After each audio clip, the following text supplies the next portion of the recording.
Welcome to Figure Feedback. My name is Jeremy, and today I'm going to be taking a quick look at this new book that is about all things Warhammer. This is Warhammer 40K, The Ultimate Guide by Guy Haley and Gav Thorpe. So if you're watching this and you're wondering, why am I even going to look at a book right now on this channel? And it's because when it comes to 3D printing, Warhammer and the 3D printing hobby kind of go hand in hand, despite what Games Workshop would prefer. And if you are going to get into 3D printing, there's a pretty good chance you're going to run into some Warhammer themed things. And if you also decide to try to look a little bit deeper into the Warhammer lore, you're going to see that it is quite extensive and you can just get lost for long periods of time just learning about everything there is to know about it. And that's sort of where this ultimate guide comes in. This is not a complete comprehensive lore book that will dive into all of the small, minute details of the Warhammer 40K universe. Instead, this is really just something to get you up and running. It covers some very top level lore so that you can just kind of know what's going on. So let's just take a look at this. You see on the front cover, we got Rabute Gilliman, Primarch of the Ultramarines, guy that you have seen, I'm sure, lots of times before. And it is of the figure of him. This book does not contain a whole lot of photos that are like original artwork. You know, you might see some here and there, but most of the pictures are going to be of the miniatures. But this book isn't just trying to sell you minis. It actually gives you lore on each page, with the minis just serving as a representation of what you're learning about. So you see, here's the table of contents here, all the way up to page 336 for the acknowledgments. And by the way, this book costs around $45, depending on where you get it from. So this is the introduction page. It is basically telling you the history of Warhammer as it was created by Games Workshop so many years ago, back in the 1980s. And it just sort of reiterates how dark this world is. It is a world in which you definitely do not want to live.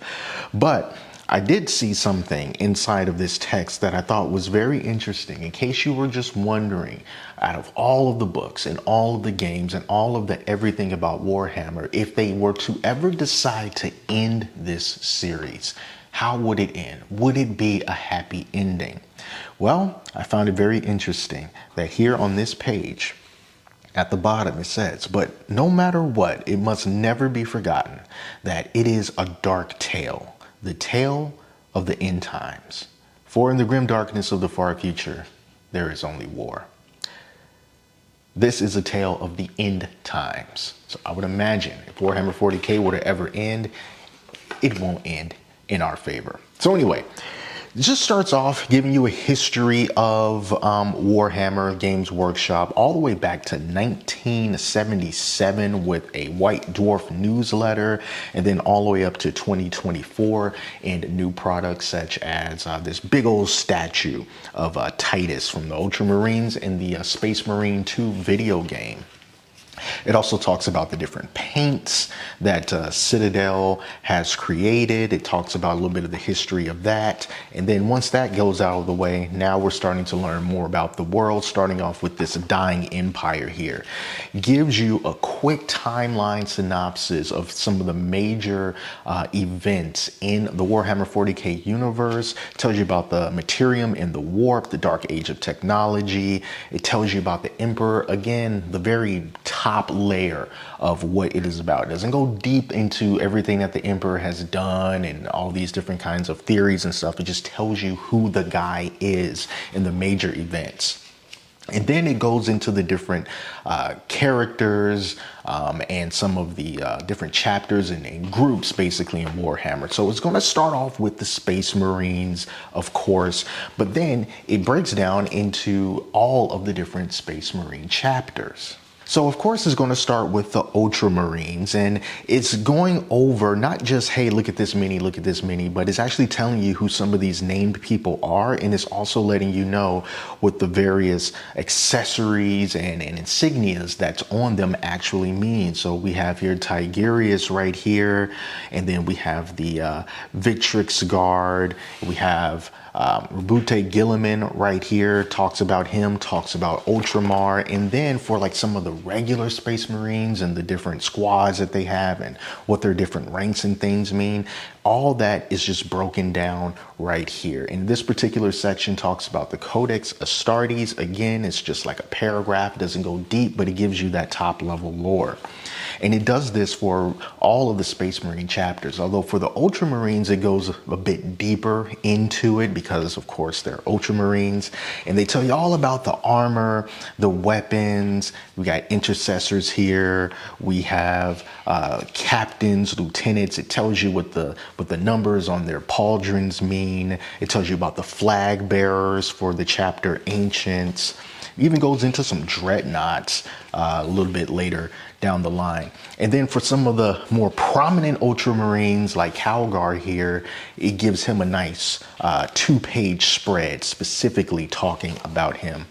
So look at this, all this like Ultramarine stuff, and then it goes into some of the aircraft. And yes, these are just of the miniatures, but everything that surrounds it for the most part, like 98% of it is just talking about lore wise, not necessarily talking about the mini, but they do tell you some things about the mini occasionally, such as what the first version of a mini might have been, and now this is what the current version looks like.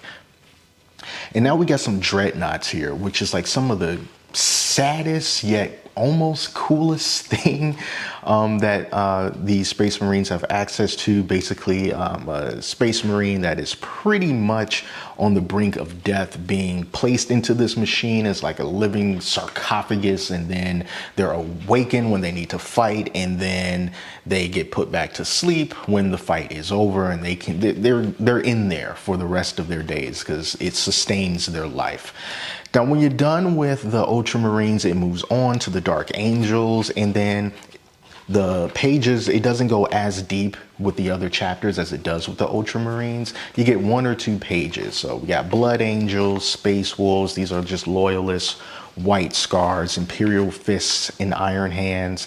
And again, over here in the black, it just gives you basic information. It tells you which chapter, the chapter's home world. It tells you who their Primarch is. It tells you what their original Legion number is and who the chapter master is, and just some of the things that make them unique in their own way. And then once you get through the Loyalist Space Marines, we go to the Adeptus Sororitas. So now we got the awesome warrior women of the Imperium. It talks about them, and then it tells you the different orders of the Sisterhood. And then once you're done with that, they give they give them a pretty decent amount of pages as well. I mean, that is pretty good. And then after that, we go into the Adeptus Mechanicus, our half-human, mostly robot folks. Goes through all of them and the different vehicles they're in. And then the Astra Militarum talks about them. Decent amount of pages about the Astra Militarum. These are just the regular folks, no crazy superpowers and stuff like that. Just the billions and billions, trillions of men and women dying for the Emperor. And they also give a little blip here about Sly Marbo. So if you're familiar with Warhammer and you know Sly Marbo, just kind of like absurd how amazing this guy is, and if he even really exists, who knows? He's Sly Marbo. But they give you a little bit of information down there about him. And it is great to look at all of these miniatures and the professionals that painted them up, and just start to feel really envious about how I don't think I would ever be able to paint this good. But then we're talking about Ogrins now, and then we move on to officers, more vehicles and tanks. man, just got a little something in here for everybody. Aircrafts, and then it moves on to the custodians, all decked out in their gold armor.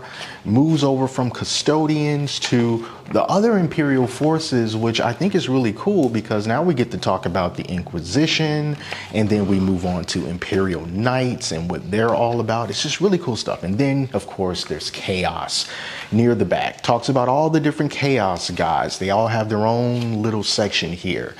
So you got Khorne there, and then I think we had, where was Nurgle?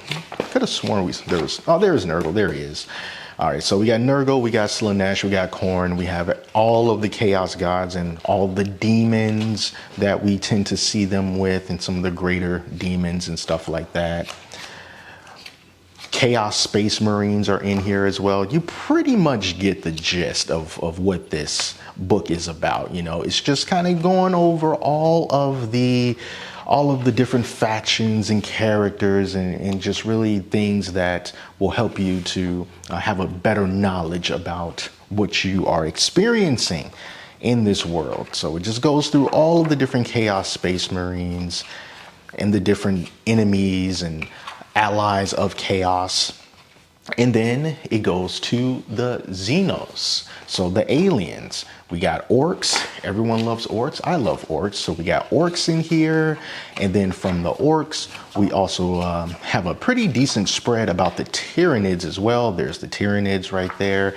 You learn all about them. From the Tyranids, it moves over to the cultists. There you go. The cult followers right there. And then we got the Aldari. And then from the Aldari, we move on to, let's see here, the Drakari. There we go.